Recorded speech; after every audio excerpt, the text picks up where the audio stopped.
¿Cómo sería el equipo de un cazabichos si este fuese uno de los alto mandos de cada una de las regiones que conocemos? Sí, todos conocemos a esta clase de entrenador que tanto nos ha acompañado en los inicios de cada aventura Pokémon. Se caracterizan por presentar las primeras fases evolutivas de los bichos de la región. Pero ¿cómo serían sus equipos si estos apareciesen en la Liga Pokémon? No olvides dejar un pedazo de like si te gustan este tipo de vídeos y coméntame qué otro entrenador de ruta te gustaría que conociéramos en el alto mando. Dicho esto, comenzamos. En Kanto, los cazabichos hacen uso de 4 de las 6 líneas de tipo bicho introducidas en la primera generación, siendo los 2 Pokémon no utilizados los exclusivos de cada edición y capturables en la zona Safari, Pinsir y Scyther. Así que el equipo de cazabichos en el alto mando lo iniciaría un Butterfree a nivel 51 con la habilidad Ojo Compuesto y con los ataques Supersónico, Giga Drenado, Danza Lluvia y Psíquico. Le seguiría Vidril a nivel 53 con la habilidad Enjambre y los ataques Doble Ataque, Bomba Lodo, Doble Equipo y Golpe Aéreo. A este se le suma un Parasect, el tercer integrante del equipo, a nivel 53 también, con la habilidad Efecto Espora y con el set de ataque formado por Espora, Cuchillada, Excavar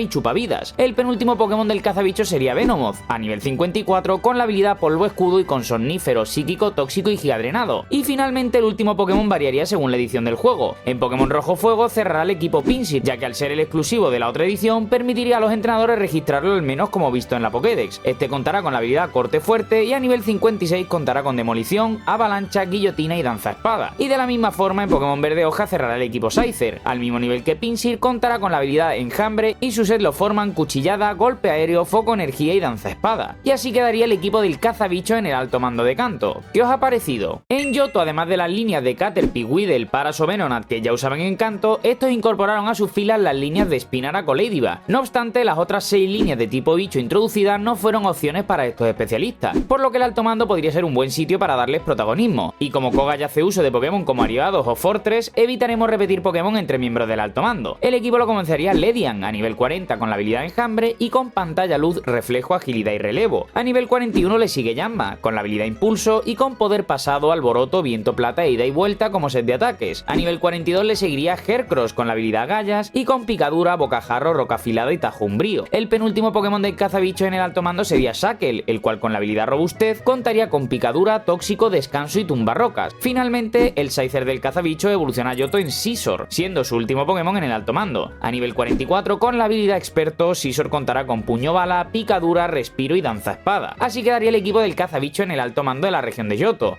¿Os gusta más o menos que el de Kanto? Vamos con Hoenn, región de la tercera generación. En esta región los cazabichos utilizaron principalmente las líneas de Wurmpel, Nincada, Surskit y Volbeate y Lumise. El único Pokémon no utilizado por estos especialistas es Armaldo, uno de los fósiles de la región. Así que el equipo del cazabichos en el alto mando de Hoenn lo iniciaría un Dustox a nivel 48, con la habilidad Polvo Escudo y con los ataques Viento Plata, Bomba Lodo, Tóxico y Psíquico. A nivel 49 le sigue Ninjask, con la habilidad Impulso y sus set lo formarían Chupavidas, Golpe Aéreo, Danza Espada y Relevo. A nivel 49 también contaría con Masquerain, con la habilidad Intimidación y con Danza Lluvia, Hidropulso, Giga Drenado y Rayo Hielo. Ya que todos los cazabichos utilizan Nincada y Ninjas, en el alto mando este usaría también a Sedinja, su otra evolución. A nivel 50 con la habilidad Super Guarda y con Bola Sombra, Rayo Confuso, Excavar y Golpe Aéreo como set de ataques. Y finalmente Armaldo sería el Pokémon que cerraría el equipo del cazabichos, con la habilidad Armadura Batalla y Poder Pasado, Terremoto, Cola Ferra y Demolición como set de ataques. Estos serían los 5 Pokémon que formarían el equipo del cazabicho en el alto mando de Hoenn. Si te está gustando el vídeo, no olvides dejar un buen like y suscríbete si te gustaría ver al montañero en el alto mando. Llegamos a Sinnoh, donde solo hay 4 cazabichos y entre ellos solo utilizan a Kricketot y Burmy, además de las líneas de Pokémon bichos de otras generaciones anteriores. Sin embargo, contamos con Alekran como alto mando de la región, el cual cuenta con un equipo en la montaña dura que podría ser perfectamente el del cazabicho en el alto mando, ajustando los niveles e incluyendo quizás a Mozin por Hercross o Scizor. En Teselia tuvimos la suerte de conocer un gran número de Pokémon nuevos, por lo que tendremos un montón de posibilidades a elegir. Esta es la primera generación donde ya no aparecen los cazabichos como entrenadores de ruta, por tanto montaremos un equipo para su retorno, en este caso al alto mando de Pokémon Blanco y Negro. Inicia su equipo Galvántula a nivel 48 con la habilidad Ojo Compuesto y con Rayo, Telaraña, Doble Rayo, Energibola y Voltio Cambio. El segundo integrante sería Crustle a nivel 48 también con la habilidad Caparazón y con los ataques Tramparrocas, Tijera X, Avalancha y Terremoto. De nuevo al 48 le seguiría Escavalier con la habilidad Funda y con Tijera X, Cabeza de Hierro, Danza Espada e Inversión. Y como en Teselia los altos mandos cuentan con tan solo 4 Pokémon, cerraría el equipo del cazabichos Escolipede a nivel 50, con Punto Tóxico como habilidad y Rodillo Púas, Puya Nociva, Terremoto y Avalancha. ¿Qué os parece el equipo del cazabichos en el alto mando de Teselia? Llegamos a Kalos y en este caso no solo hay cazabichos en la región, sino que solo se incluyó la línea de Babylon como como bicho autóctono de la misma. Por ello, el cazabichos tirará de Pokémon que ya usó en anteriores altomandos para formar su equipo. En la Liga de Kalos, el equipo del cazabichos lo abriría Hercross a nivel 63 con la habilidad Agallas y con Megacuerno, Abocajarro, Roca Afilada y Tajo Umbrío como set de ataques. Le sigue Bibilón a nivel 63 también con la habilidad Ojo Compuesto y con los ataques Zumbido, Polvo Escudo, Vendaval y Energibola. A nivel 63 también se encontraría Pinsir, penúltimo Pokémon del cazabichos, con la habilidad Corte Fuerte y con Tijera X, Fuerza Bruta, Guillotina y Danza Espada como set de ataques. Y finalmente cierra el equipo Scizor con la habilidad Experto a nivel 64 con Puño Bala, Ida y Vuelta, Golpe Aéreo y Danza Espada como set de ataques. Si os fijáis, son todos Pokémon salvo Bibilion que pueden mega evolucionar en caso de que fuese necesario, por lo que aunque sean Pokémon de otras regiones, están adaptados a Kalos a través de la mecánica de la mega evolución. Llegamos a Alola, donde aunque no había líderes de gimnasio como tal, sí que existen los alto mando que conocemos. Además, aquí volvemos a contar con una gran variedad de Pokémon de tipo bicho, así que en el alto mando, el cazabicho abriría su equipo con un Ariados a nivel 54, con la habilidad Francotirador y con los ataques Puya Nociva, Tóxico, Telaraña y Aguijón Letal. Le sigue Ribombee a nivel 54 también, con la habilidad Polvo Escudo y con Bola de Polen, Danza Aleteo, Brillo Mágico y Psíquico como set de ataques. También contará con Golisopod a nivel 54, con la habilidad Retirada y con los ataques Chupavidas, Hidroariete, Golpe Aéreo y Danza Espada. Su penúltimo Pokémon Vikavolt también estará a nivel 54 y con la habilidad Levitación contará con Rayo, Zumbido, Energibola y Tajo Aéreo. Finalmente cerrará el equipo Araquanid a nivel 55 con la habilidad Pompa y con los ataques Acoso, Surf, Aquaaro y Rayo Hielo. ¿Qué os parece el equipo del cazabichos en el alto mando de la región de Alola? En Galar no existen los alto mando como tal, ya que se optó por un nuevo formato donde los rivales y líderes de gimnasio formaban las rondas previas hasta llegar a Lionel, campeón de la región. Por tanto, viajamos directamente a Paldea para conocer el equipo del cazabichos en el alto mando de la región. Su equipo lo abriría un Speedops a nivel 58 con la habilidad Insomnio con los ataques Telatrampa, Golpe Rastrero, Contraataque y Red Viscosa. El segundo integrante sería Lokix a nivel 58 con la habilidad Cromolente y Plancha, Golpe Bajo, Patada H y Golpe Aéreo como set. A nivel 58 también le sigue Rapska con la habilidad Sincronía y con los ataques Zumbido, Psíquico, Plegaria Vital y Tierra Viva. El penúltimo integrante sería Frostmoth a nivel 58 con la habilidad Escama de Hielo y Zumbido, Rayo Hielo, Danza Aleteo y Giga Drenado como set de ataques. Y finalmente el equipo lo cierra Reptalada, forma paradoja del pasado de Volcarona a nivel 59 y con la habilidad Paleosíntesis contará con los ataques Plancha, Demolición, Terremoto y Envite Ignio. Y estos serían los equipos de un cazabichos si este fuese alto mando de cada región de Pokémon. ¿Qué os ha parecido? No olvides reventar el botón del like si te ha gustado el vídeo, suscríbete para no perderte nada de lo que subo y coméntame qué otro entrenador de ruta te gustaría ver en el alto mando. Te dejo por aquí este vídeo que estoy seguro que disfrutarás.